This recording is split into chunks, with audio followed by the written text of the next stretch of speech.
Hello, and welcome to another episode of the Offstage Mic. This is the final episode of this success series we have been bringing to you over these last several weeks. And we have been talking to arts administrators, people with careers in arts management who are all at different stages, places, phases of their careers, and who all had, shall we say, a before and after story. They all started from a place of challenges they were facing, which we'll learn about, challenges that you have likely experienced at one point or another in your own career too. And they were able to break through that and just go on to crush it. All of these arts professionals I have had the pleasure of working with in my up-level coaching program, and they have been so generous to come on here and share their stories with you. This final episode in this series is really a come full circle moment back to the top of this whole season. If you recall, the first two episodes of this season were on the topic of company culture. And today, you get to hear from a leader who has really prioritized that, really focused on building a great company culture. So for anyone who has aspirations of someday being the chief executive of an arts organization, or maybe you are the chief executive already, and some days the struggle is real. I get it. I know. I've been there. Whichever camp you fall into, you get to hear a lot of other things in this episode too about that journey is what I'm trying to say. And I'm so glad and grateful to be able to share it with you right here, right now. I'm Aubrey Bergauer, and welcome to my podcast. I'm known in the arts world for being customer-centric, data-obsessed, and for growing revenue. The arts are my vehicle to make the change I want to see in this world, like creating places of belonging, pursuing gender and racial equality, developing high-performing teams and leaders, and leveraging technology to elevate our work. I've been called the Steve Jobs of classical music and the Sheryl Sandberg of the symphony. I've held offstage roles managing millions of dollars in revenue at major institutions, been chief executive of an orchestra where we doubled the size of the audience and nearly quadrupled the donor base. And now I'm here to help you achieve that same kind of success. In this podcast, we are sorting through data and research inside and outside the arts, applying those findings to our work in arts management, and bringing in some extra voices along the way, all to build the vibrant future we know is possible for our institutions and for ourselves as offstage administrators and leaders. You're listening to the Offstage Mic.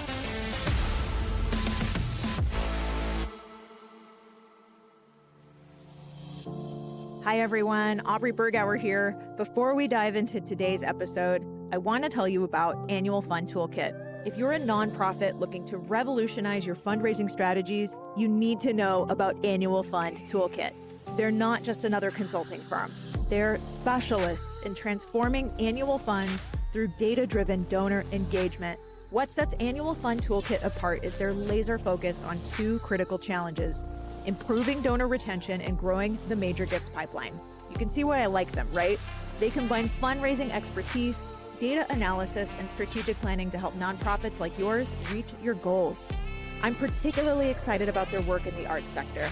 They have helped organizations like Austin Chamber Music Center and Castle of Our Skins unlock their fundraising potential. And get this, you get one dedicated strategist to help with all aspects of running your fundraising shop, from data to major gift coaching. It's like having an entire fundraising department that intimately understands you and the arts. Annual Fund Toolkit provides a clear roadmap to donor loyalty, automated dashboards to track your progress, and a catalog of proven playbooks. I know their founder, Luis Diaz, personally, and I think he is hands down one of the most brilliant minds in fundraising I've ever met. Whereas many arts groups are stuck with old models that aren't working anymore, the organizations that utilize Luis's advice and assistance are coming out ahead. If you are ready to take your fundraising to the next level, visit annualfundtoolkit.com. That's www.annualfundtoolkit.com. Trust me, your donors and your mission will thank you. Now, let's dive into today's episode.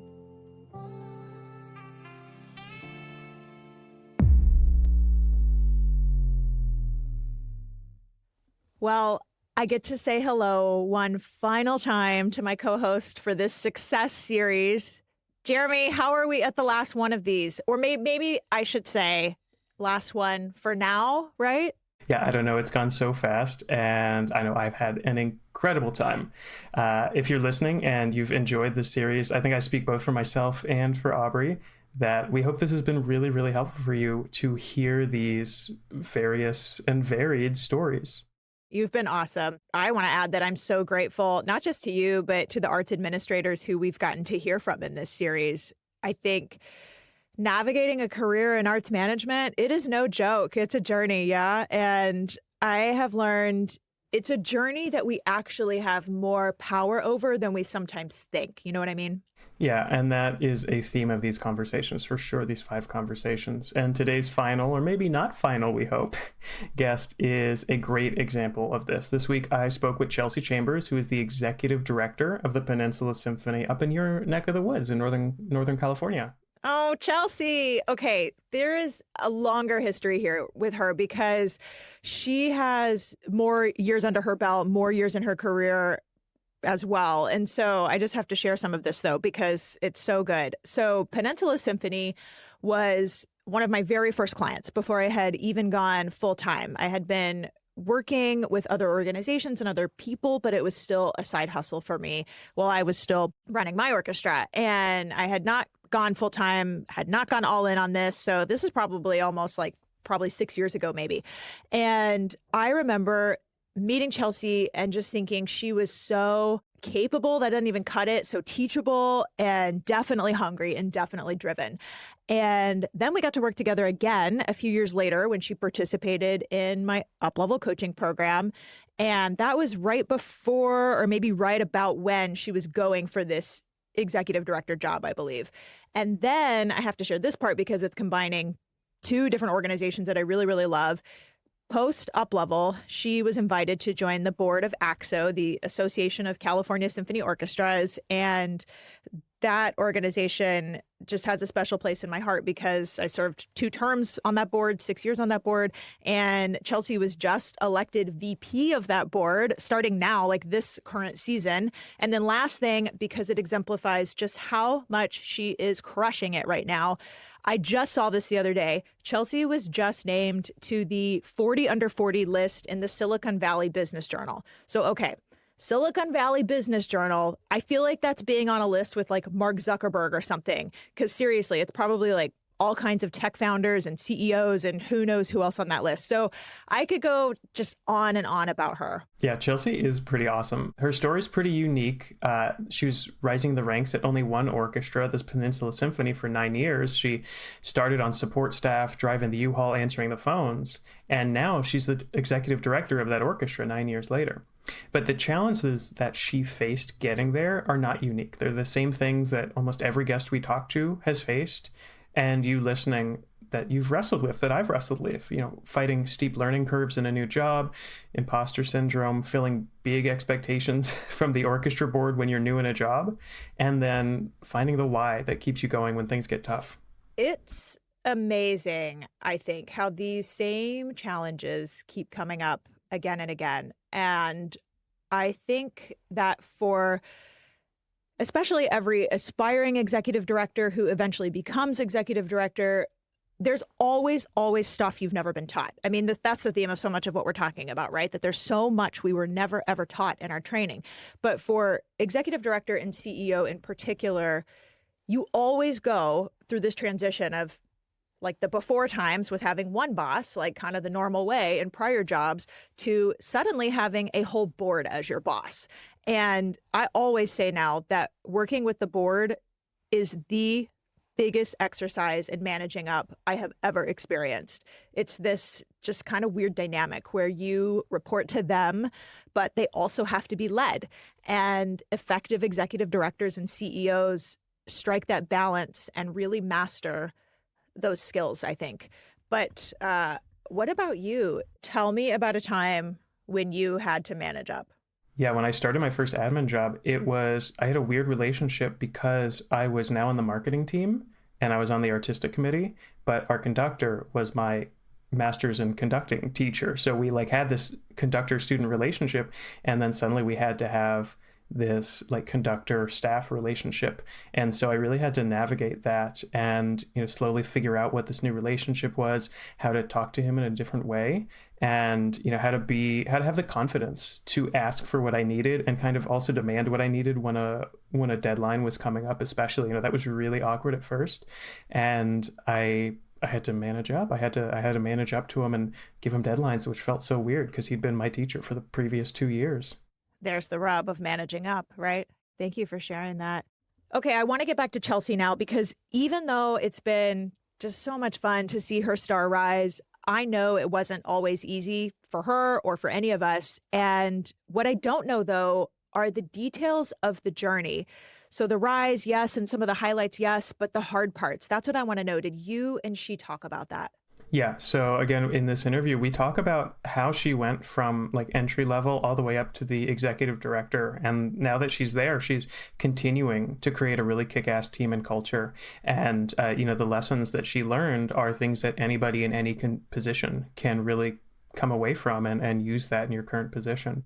It all sounds easy, maybe, but it definitely wasn't always easy. And we talk about that. Chelsea really shares the mindset that she had to have to keep fighting these battles and the skills that she needed to get there to build a really, really great team. So how did she do it? Well, let's hear it from Chelsea herself. I'm currently the executive director for Peninsula Symphony of Northern California. And I'm also a clarinetist. My background is clarinet performance, so that's kind of the path that I took through a bachelor's and a master's degree.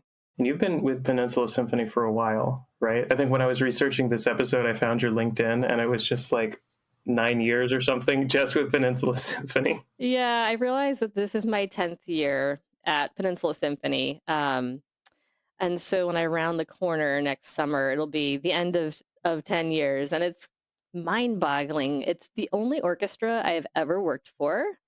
And I've definitely filled every position possible, including some janitorial work here and there. U-Haul driver, timpani schlepper, that kind of thing. But it did start from the very, very beginning. Yeah. Definitely like to talk about that today because again, staying with one orchestra for that long and moving up in position there and as you have is so rare. So we'd definitely like to talk about that. Could you start off by just telling us how you got into arts admin? What attracted you to that in the first place? Yeah. As a clarinet performance major, right after school, I was gigging. I was doing the Freeway Philharmonic scene up here in the Bay Area, and I was teaching private lessons. And it struck me being on stage as a performer. Why is this chair here? Why is this music stand here? Why is there an audience? What does it take to get to this point? And it was a bit of curiosity from that element for sure, but it was also just needing consistency in my life. Being a gigging performer, you're all over the place, driving, teaching till all hours of night. And I was not nocturnal. I'm still not nocturnal. Even concert weeks really beat me. But I wanted to just dive in and see what it takes. I did not have a background at all in arts administration. I didn't take any college courses in that vein. There were a couple music business classes, but not specifically about leading an arts organization. So I was super curious. I think curiosity is where it all began. What were maybe some of the first details that you got curious about? Where did you start looking? Oh man. I think it was just how is it run? I think the eye for process that I have is just kind of the starting point, and it's still an ongoing work. It's always evolving. I'm always kind of analyzing how to make something more efficient, make it better, utilize skill sets, people, resources that we have and also don't have. Um, and so from the beginning, I was, an admin assistant. I just worked part-time. I was doing box office. It's a very small setup. We had 3.5 staff at the time, I believe. And I'm super grateful that that was my, entry into this industry because I learned it from the ground up and I've seen every piece of it. And there's still yet, more to come. I'm not saying that I'm by no means done, but answering the phone and being, the first person that a patron interacts with, and realizing that that is a huge level of responsibility, and kind of wearing the face of the organization from that moment on, and developing what that face is, but also feeling ownership over the ability to develop it. Early on when I was first in the admin assistant role, I kind of felt like I was a foreigner, that I was taking on some other person's or people's structure, trying to fit into the mold that others had created. And now it's this really unique perspective of valuing my input, valuing my skills and my leadership and the experience that I've gained over time and still gaining. And so, yeah, just every single role has taught me something, and I'm still evolving.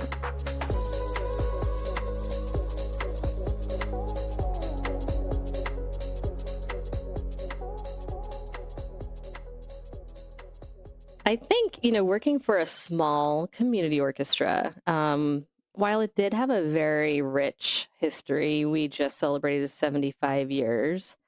I realized that I saw certain patterns, certain structures in place, and yet I was curious how we can be more efficient, perhaps. Bring in other insight, other examples. I wanted this bigger picture, and I think that's just a part of who I am. Is just seeing what else is out there, and going back to a holistic mindset. And I didn't think that that was something that I had. So getting out of my small organization, seeking other input, resources, experience was super valuable. And I do feel so fortunate to have come across opportunities like working with Aubrey directly, taking her summer up level course. I also attended some roundtables and peer forums, hosted by local funders, just anything else that I could do to see other organizations, not necessarily orchestras. And there's a lot of insight that I've gained indirectly from mentors in the for-profit or corporate industry. And I know Aubrey pulls in so many examples, and it's just a really great perspective because we're consumers of other content, other media, other products in our everyday lives. And the way that Aubrey is really clearly able to give us examples from the insurance industry about their marketing, and how we have clear takeaways that we can leverage that are out there, in our economy, in everyday life, and bring them back to our organizations is a really refreshing thing. It's really refreshing for the entire organization. And I think it kind of goes into everyone else there. And hopefully even your patrons will see that. Yeah.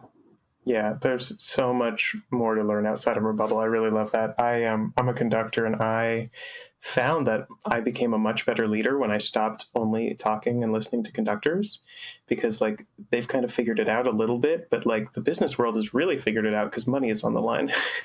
Yeah, totally. I mean, I think we lose sight that this isn't just the way it can or should be, you know. And like I said, it's hard. It's hard to get out of the day to day because we all do wear so many hats. There's so much work. It never ends. But if you can allow yourself some time, even once a week, to listen to a podcast, to review an article, um, and continue your own education, it does really reap a lot of benefits. Yeah, so you felt stuck. You felt stuck in this bubble, and then so you went out and learned from other sources. What was the next step on your journey after you started learning? After I started learning, I wanted to apply a bit of what I had been gaining. And oddly, board membership is not something I ever thought that I would endeavor to do. But I do sit on the board of AXO, the Association of California Symphony Orchestras. And I am so happy that I took that opportunity. Any kind of new experience challenges all of us in different ways, but also it's another way to see how an organization is run. Take some of the best bits and pieces of good governance that I've learned there, processes for effective communication, running a great meeting, it sounds boring, but it's really energizing, again, to see how things work really well from another organization and bring it back. You've mentioned processes a couple times. It was one of the first things you said you were interested in, and then looking at the nonprofit as a process, and then like picking some time every week. I just want to highlight that, like, that these processes are all over the place. Yeah, and I think maybe that stems from being a practicing musician. I don't know, it's like I've analyzed myself in a tiny room for hours, for years, and is this really the best way I'm going to nail this solo in Check 4 or whatever? But I think, we're creatures of habit. I myself love to just take templates and examples of things without reinventing the wheel and jump from there, which is odd because as a former creative artist, you'd think that I would have a little bit more spontaneity in just drumming up something that suddenly works for an organization. But no, I think using something that others have done, whether that's like how to form a proper agenda, check-ins with staff, if that's weekly, if that's bi-weekly, um, any kind of, let's say, end of year appeal letter structure template, whether it's personal, whether it's a little bit a wider perspective. I'm always trying to see what else has been done, what's effective. I think, frankly, because I just don't have the time to come up with a whole creative process on my own, and I don't have to. Yeah, I think that's a great point. That a lot of arts admin came from playing in an orchestra or playing an instrument. So we are creatives. Many of us are creatives from the beginning. But again, going back to business, a business wouldn't just kind of like on a whim try something. Like, they would start with their template and then move from there. They would know it works. And I think, again, that's something that we can really learn. Like, we're still creatives, but we can follow best practices. Yeah, and I think I struggle with thinking as an executive director, I have to have all the answers and I have to know it correctly from the beginning. And that's just not true. I think that there's this sentiment too that we have to say, I created this on my own. Look at me. I'm so great and wonderful. But the ego really doesn't, it should not have a play here. In fact, I love mentors and leaders that say, so and so created this thing. I'm fully giving them credit. Let's give them the round of applause and then move forward. And that's oddly a difficult thing for some people to do in a communal space, is to admit that you don't have the answers and to give other people credit. In fact, I think that's the most efficient and appropriate way to use something that's been done well in our industry, and that's frankly what I'm trying to remind myself of every day.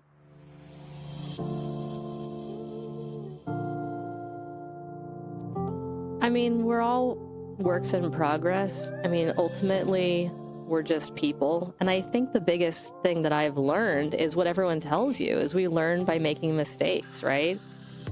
When I first had a full-time role in my orchestra, this was year 2. I was taken out to lunch, and the director of operations at the time looks at me and says, I'm leaving to become an ED at a musical theater company, and it's a dream come true. Would you like my job? And I was, what? I did not know what to say. I was kind of flabbergasted. Like, I don't know what you do. You do it really incredibly well. So everything since then was trial by fire. And that is literally how I had to learn, and the only way that I could learn. And I'm still learning that way. You can go into, like we were discussing earlier, other ways orchestras, arts leaders have functioned, templates, agendas, things that they have created. But ultimately, the real life experience, for me especially, has been, I'm just going to have to do this thing, and I'm going to fail and accept that that is part of the process. And it's such a tough lesson. But it was critical, and it's still critical to my organization's success, is just getting through it. Also admitting naivete. I think that's a weird thing to discuss, but it's an important thing. I didn't have all the answers. I still don't have all of the answers, but I'm willing to stick my head out there for my organization to say to, let's say, a production company, hey, I have no idea what I'm doing. I need a backline for this jazz quartet that's coming in a couple of months. Here's what we need. I'm looking for your input and advice. Thanks so much. And there's nothing wrong with that. Yeah, I think that's really, really important as you're working with a bunch of different people, is having I don't know if confidence or vulnerability is the right word, but being able to say, I don't know, being open with your naivety and ask for the help that you need. Could you talk a little bit more about that? Are there any other examples when you use that as a leadership tool to lead your team and let them do what they do best? Yeah, I think that is the best place to begin as any kind of leader is inclusivity and transparency and trust. When we talk about our own internal values or our organization's values, I think let's start from picturing the environment you would want to be in yourself and what does that look like? And then you suddenly have a very clear answer. For example, I want my team members to be used for the skill sets that they have. And I think that starts from me admitting I don't know everything and I can't do everything alone, right? So being able to trust others that they have skill sets and the work ethic to get your project where it needs to be or get your orchestra's goals accomplished. And that can be, your marketing team has this creative talent out there and you can picture it, but you don't have the skill set. I'm the first to say I just started using Canva yesterday and I'm almost 40 years old. I should not be creating any graphic design for my institution. It's just a matter of truth. So saying, here's where we need to go, allowing people to step up and utilize their skill sets, with certain guidance and parameters and check-ins, obviously, to make sure you're on target for that certain project, whatever it is. But then stepping away. I think that's really important. And then allowing others to flourish in whatever their interest is, whatever their skill sets are. It just makes the project on time, efficient, rich, and your whole organization just really the best that it can be, honestly. Good marketing talent can be hard to find. That's why I'm so glad I discovered Marketer Hire. As my business has grown this year, I can definitively say a part of that growth was because of the way Marketer Hire helped me not just find good marketing talent I needed, but how fast they did it and how they worked to match me with the perfect people. First, I reached out about an email copywriting project and email platform migration we were going through, and Marketer Hire matched me with Jamie within a week. A few months later, we needed technical support on our Google Analytics, and they had us connected to Alec within days. Both Jamie and Alec needed zero training, were incredible to work with and experts in their respective areas, and most important, they completely delivered on time, on budget, and got the results I needed. What I like about Marketer Hire is that you can engage someone for as long or short as you want. I hired Jamie for a 3-month project, for example.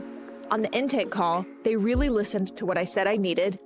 I even said that I need someone with an interest in the performing arts. And it turned out Jamie had a theater background and is still a member of her local thespian troupe to this day.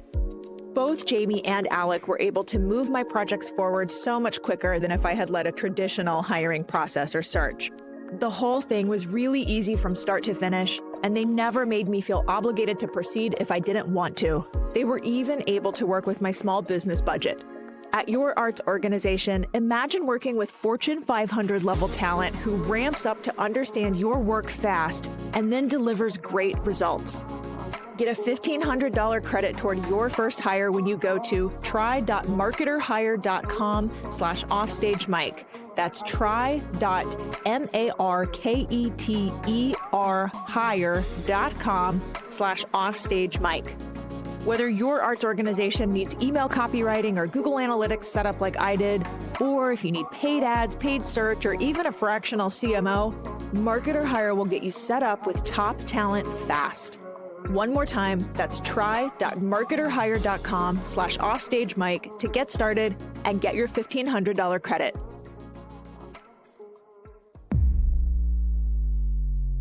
you need to have people working for you that you can also trust to do their job really well. Is that something that you've, I hope, built intentionally in your hiring process, or building into that culture that they are allowed to do the best work that they can? Yeah, I mean, we have completely lucked out. I have the best staff ever. Um, hiring is my least favorite thing of all times.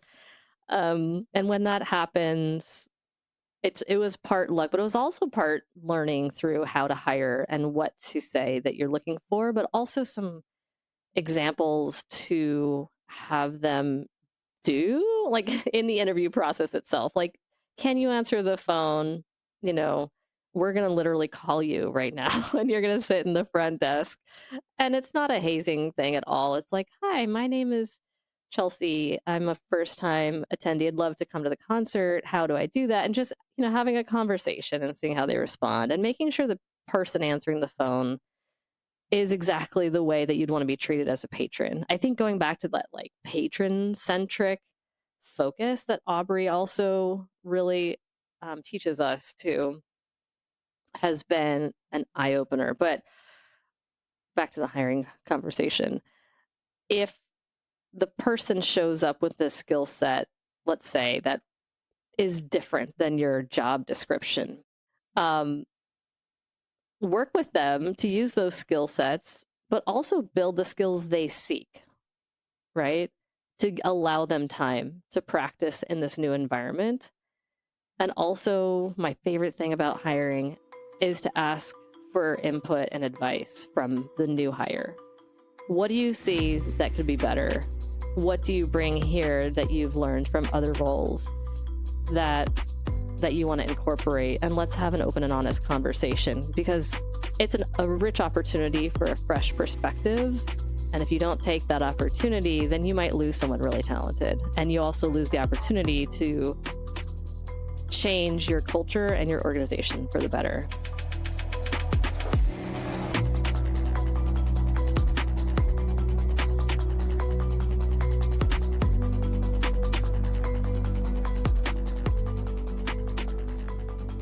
Sounds like you've been very intentional in building this team, building this culture where people can be their best and where you can send them off. Are there any other things you've done intentionally or maybe accidentally to help build the strong culture on your team? It's about being a person first. I mean, that's always how I approach most conversations with my teammates and board members and anyone else. And it's, hey, how are you? How's your grandson doing? He broke his arm last week. That's terrible. It's humanizing the relationship. And this is true, I've found, not just for staff, volunteers, board members, anyone from the organization that I interact with, but it's also the patrons and donors. They want to be recognized for who they are first. We're all just people. And then it's a little bit more of, hey, how's that project going that we discussed? Are we on track to exceed last year's end of year giving campaign? How's the solicitation going? Do you need help mail merging a thing? Whatever the project might be. But I think it's, again, just being a human first, getting to know them and approach them in the method, the cadence, the means that they're most comfortable. Yeah, that's great. We forget to do that. We forget to treat people like people sometimes. Yeah, it's not just what's easiest for the leader. I need you to meet me on my timetable in this way. So when that other person on your team said, do you want to take my spot? Let's go back to there. What happened after that? Yeah. So I said yes, not because I'm fearless, but because I was curious, I guess. And then so that was essentially taking over for the then director of operations, and the title the board gave me at the time was business manager. I think because I lacked some experience, right? I didn't have an MBA. I didn't have arts admin. I didn't have finance in my background. And I just dove in, and it was the scariest possible thing of my life. Like, honestly, I was so stressed out. To use that phrase again, it was trial by fire. It was not knowing how to create a budget. I had to suddenly do that. It was not knowing what a financial statement looks like at all. It was talking to all the vendors. It was booking the guest artists and the concert halls. It was this whole mishmash of stuff. I actually literally created a Google sheet that was color coded for like finance, board, concert production. And I was like, in the last 2 weeks, can we quickly talk about this thing? Can we go on and talk about this thing? And we did the best we could. But after that, it was just being open and honest again with what I knew, what I didn't know. After that second year, I was promoted to director of operations, which was the role that my predecessor had. Um, Creating all of the budgets, hiring a bookkeeper, um, you know, doing all of the contracting, that kind of thing. So it was HR, finance, concert production. It was a lot. And I held that position for a couple of years. And my organization was pretty unique in its staffing structure. I will say that we had a falling out with a former executive director nearly a decade earlier. And he actually took money from the organization, and it was heinous what happened. And it's something I don't like to discuss too much, but it's important moving forward that we had this really amazing recovery story after that. And it really speaks to the resilience of the board and the orchestra and our donors and patrons after that time. So shortly after that, the board had to rebuild and separate the executive director position for more checks and balances to 2 full-time staff. So in that way, it was a split role, more, like I said, director of operations, finance, operations, that kind of thing. So it was great and wonderful. It was superb for our organization. We had brilliant people that filled those shoes afterward and that continued to be my mentors today. And part of the coming to terms with the opportunity and thinking that I could potentially be an executive director really started around the time that my mentor and our former managing director, Sherry, was about ready to retire. She had coached me all throughout. She was really the first person that gave me confidence in what I was doing, but the biggest cheerleader possible. She really vouched for me in that very first year from becoming a part-time 20 hours per week administrative assistant. And she went to bat for me that they should hire me full-time and become the director of operations role eventually. Meanwhile, being that she was selfless in so many ways, to toot my own horn and speak of my strengths and skill sets that perhaps I didn't even see myself. I think I am just so grateful to her for all of that. And so it came at the time of her retirement. We had to create a new staffing structure by necessity, and going back to a more traditional ED role for the organization felt right at the time. It had been quite a while since that history happened with a former ED, and thankfully the board voted unanimously to hire me as executive director in 2022 when I was 37. Well, what were some of the challenges you faced getting that position? Like coming from inside the orchestra, did that make it easier or harder, do you think? Both? Yeah. I think what's unique about me is my musician background is a plus. Obviously, not having, the formal education as an arts administrator or MBA is the learning curve. I have taken other courses as well in nonprofit leadership, in particular one by the Center for Excellence in Nonprofits, just so I can pony up on all of the finance, marketing, board relations, all of that kind of necessary structure behind what I do on a day-to-day basis. So that was one. And of course, Aubrey's courses, the Summer Up Level, working with Aubrey as a consultant, and anything on Medium and podcasts that I can get my hands on.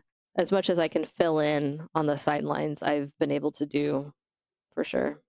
From the outside, I would guess that being there for 6 or 7 years, and people being able to see how you worked and how you learned and how you're always, working hard and being humble and being willing to learn. I think that also let them see probably what kind of person you would be in the job, and that you were not just trustworthy, but that you would, do a really, really excellent job in that position. Appreciate that. It's easier for others to write your own bio, you know? Yeah, I've gotten that advice. Have a friend write about you instead of you try to do it yourself. Totally. And it's funny because I feel like I've had to keep my head to the ground and just plow away because the work is always there and it doesn't stop, right? And so coming up for air once in a while, seeing what EDs do, seeing other executive directors for every size organization. I mean, the work is essentially the same, right? No matter what your budget size is. And again, I think it was part of realizing that I can take ownership of a vision that I had and realize that that was okay, and not, that I wasn't just stepping into someone else's turf, that I could mold the future of the orchestra. And that was an appropriate thing. It wasn't selfish. It wasn't anything else. And just filling my own shoes, if I can come up with a weird phrase to encapsulate that time, being comfortable, having a vision, and knowing that was my path forward and that was what others wanted too, was just serendipitous and wonderful. So I don't take that opportunity lightly at all. Chelsea, thank you so much for sharing your experience with us. Is there any advice that you'd give to the listeners? Maybe somebody who feels like they don't have the right skills, or they're in over their head. I'm sure a lot of listeners are in that same boat. Yeah, I would say get comfortable being uncomfortable. That's been a bit of my motto. You're going to learn a lot, and that includes challenges that you might fail at. Looking back, learning the hard way was sometimes the only method that I had available. So I try to take those experiences in stride and see them for the positive. We're all human. Failing is literally how we learn. And I'm still repeating that to myself daily. Alrighty. Great. Chelsea, thank you again so much for being here. We really appreciate it. Thank you so much for having me. I had a great time. There's a lot you were never taught about navigating a career in arts management. Nobody taught you how to land an administrative role, ask for a promotion, how to have confidence in job interviews, how to properly sell and brand yourself, how to get buy-in for your ideas, how to manage up to a boss or to a board, or how to motivate the best performance in others on your team. That all changes starting now. Join me, Aubrey, for a new free live virtual event where you will learn all the things that are holding you back and equip yourself to take your career in the arts to the next level, no matter where you're at right now. From student to long-timer in the field to being an artist with an interest in administration. It's called They Never Taught You That, a 3-part virtual training on how to grow your career in arts management. The training has already started, but you can still get in on it with the replays before the final part of the training comes to an end soon. Register now for immediate access completely free at www.aubreybergauer.com/how-to-grow-your-career. There's a lot of things you haven't been taught, and you can't win a game if you don't know the rules. So join the event and we'll change that together right now. Can't wait to see you soon.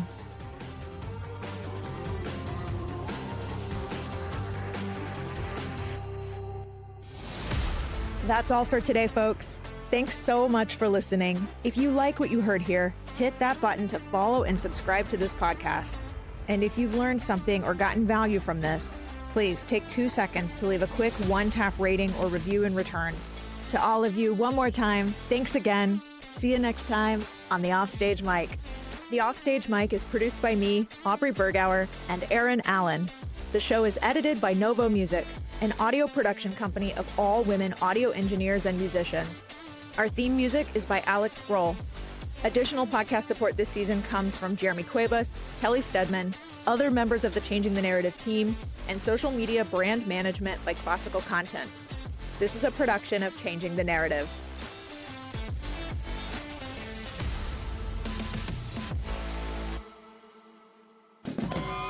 back. Today on Top Tunes, the music Is production... it just me, or does this sound terrible? Wait, I think I heard of someone who might be able to help us. There's this company called Novo Music. They provide across-the-board audio solutions, from recording repair to audio editing to original music and sound design and beyond. Well, what are we waiting for? Today on Top Tunes, the Now music... that's better. Novo Music, conducting your creative vision. Find out more at novomusic.co.